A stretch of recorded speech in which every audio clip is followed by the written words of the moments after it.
पवन के भाती हुए उड़ते हुए लंका में प्रवेश करते हैं।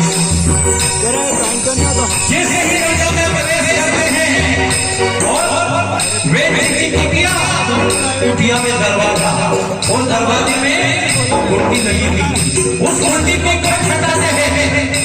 जैसे ही कुंडी को खटखटाते हैं ये बेटी बाहर आते हैं। बेटी को जब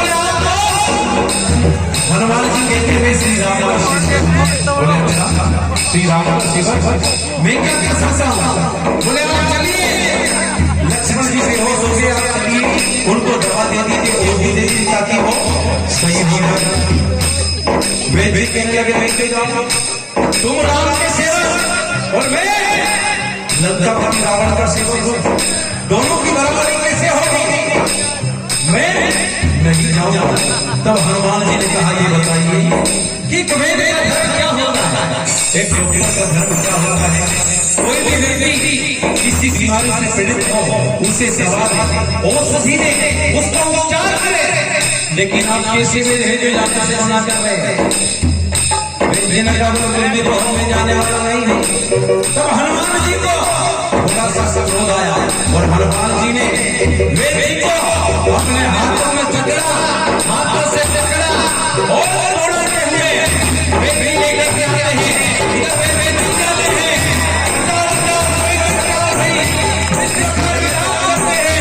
और विलाप करते हुए रणभूमि में आते हैं। और रणभूमि में आकर के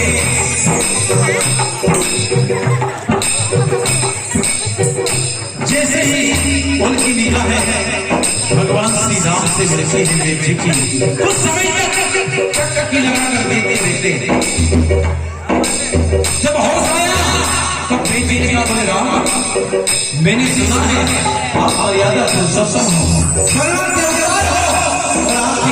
आपके कुल के बारे में बड़े किससे सुने?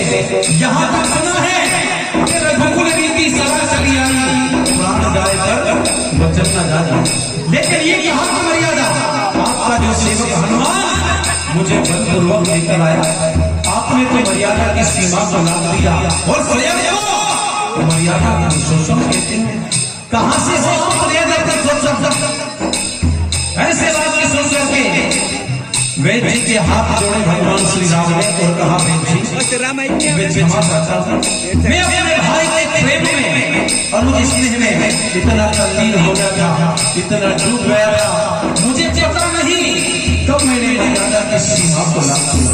लेकिन आपने मुझे इसका ज्ञान कराया है, इसलिए मैं आपका आभारी हूँ।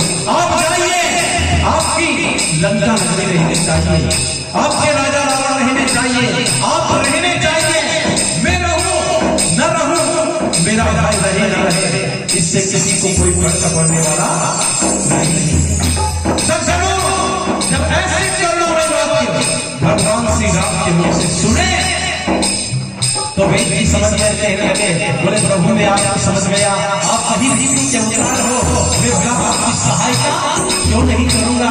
तुरंत वे लक्ष्मण जी के सिर पे हाथ लगाया, सीने पे हाथ लगाया, नब्बन को देखा और कहने लगे ओहो ये तो एक ऐसा अवसर लगा है इसको जो बिना संजीवनी के जीवित नहीं हो सकते। तुरंत हनुमान जी ने कहा निकालो संजीवनी। वेद जी ने कहा हनुमान दूर रहो, ये कोई ऐसी वैसी बूटी नहीं होती है, विशेष प्रकार की बूटी होती है और केवल विशेष पर्वतों पर पाई जाती है। अगर रात ही रात का समय ही कोई जाना चाहता है तो अगर सूर्योदय हो गया तो ये रघुकुल का चिराग हमेशा के लिए बुझ जाएगा। कोई जाना चाह रहा है तो मैं पता बता देता हूँ, सुनो देखो इधर यहाँ से इस दिशा में 100 योजन दूर एक द्रोणगिरी नाम का पर्वत है, वहां पर सुंदर सा पर्वत है, छोटा सा संजीवनी का पौधा होता है जिसमें से बिजली चमकती रहती है, उसको किसी को भी जाकर के लेकर के आना है। अगर सूर्योदय के पहले आए तो लक्ष्मण जी बच जाएंगे, अन्यथा इनके प्राण पर फिर उड़ जाएंगे।